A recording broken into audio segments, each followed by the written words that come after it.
Seperti apa pergerakan saham hari ini? Kita telah terhubung dengan analis Hanan Putirai, Liza Suryanata. Selamat pagi, Bu Liza. Pagi, Cakti.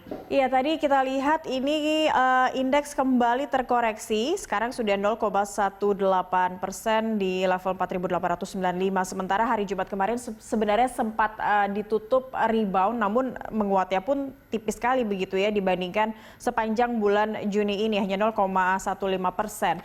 Kalau dari analisa Anda melihat perkembangan pergerakan IHSG yang hanya hijau 2 kali dalam pekan lalu dan sekarang dibuka justru kembali terkoreksi, apa analisis Anda terhadap pergerakan indeks untuk saat ini?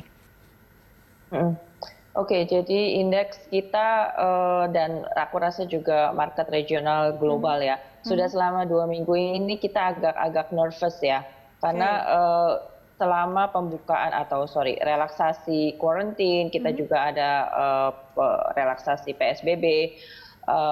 Adanya tekanan untuk reopening ekonomi ini juga membuat kita harus memperhatikan apakah increasing mobility akan menambah juga pertumbuhan kasus pada corona di seluruh dunia ya.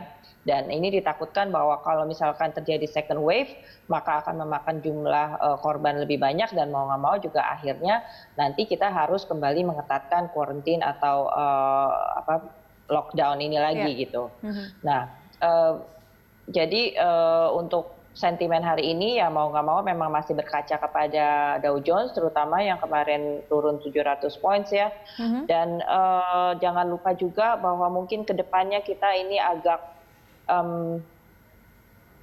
bersiap-siap ya, agak nervous juga bersiap-siap menghadapi data-data makroekonomi di mana bulan Juni ini sudah mau berakhir ya kan. Kita akan memantau kembali bagaimana performance emiten pada first half yang diperkirakan juga angka second quarter ini diperkirakan akan lebih buruk ya daripada first quarter kita, terutama nanti GDP sih dan yang dalam waktu dekat inflasi nanti hari Rabu tanggal 1. Ya, Bu Liza, ini artinya nervous sedang mendera pasar begitu secara menyeluruh baik global maupun regional. Tapi kalau dilihat dari bursa utama Asia yang hari ini juga dibuka seluruhnya kompak terkoreksi berada di zona merah, apakah ini juga pengaruh dari kekhawatiran atau nervousnya dari second wave dari corona atau ada hal lain hingga berdampak pula pada IHSG kita untuk pembukaannya hari ini?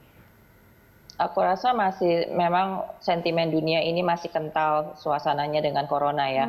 Dan kita juga perhatikan dalam negeri sendiri. Selama kita di relaksasi PSBB ini mulai ada pertumbuhan kasus setiap harinya di atas 1.000 tuh udah jadi new normal buat kita ya kan. Tapi mungkin ada juga yang terlewatkan bahwa ternyata angka fatality rate kita turun.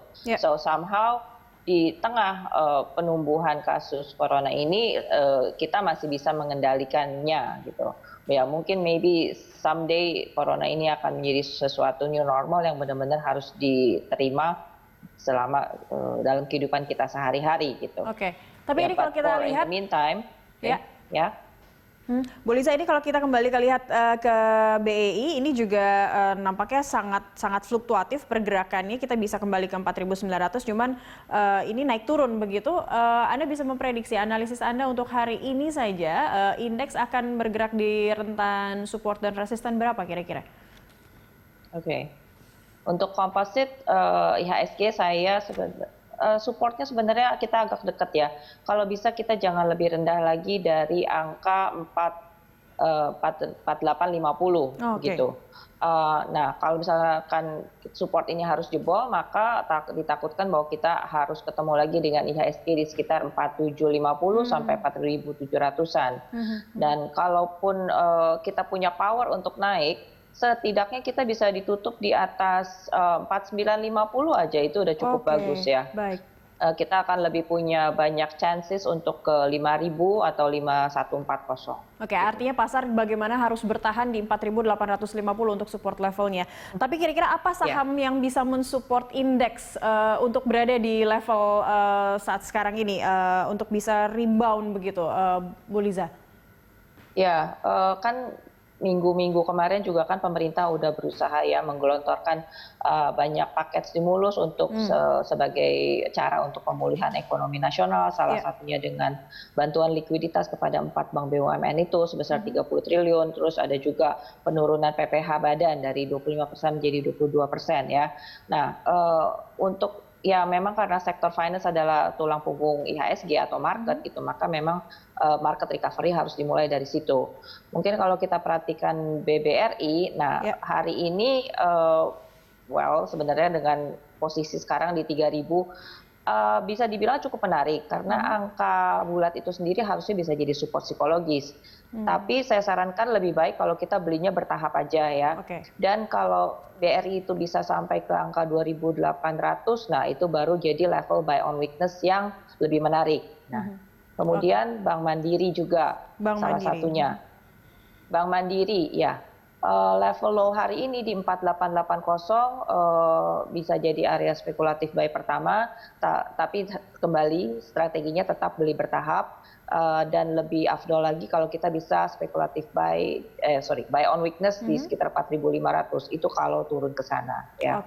Dan dari sektor konsumer sebenarnya saya mengharapkan gudang garam ini bisa bertahan ya, secara dia juga punya market cap-nya besar, jadi bisa sebagai index mover. Tapi kembali ini posisinya juga beli bertahap di sekitar harga 46.500. Saat ini nanti average up-nya kalau sudah di atas 48.000 aja, supaya lebih besar chance-nya dia bisa ke 50 ribuan. Oke, artinya dari saham perbankan dan juga consumer goods bisa disasar untuk saat ini. Baik, terima kasih Bu Liza Suryanata telah hadir bersama kami melalui Zoom untuk hari ini di IDX Opening Bell.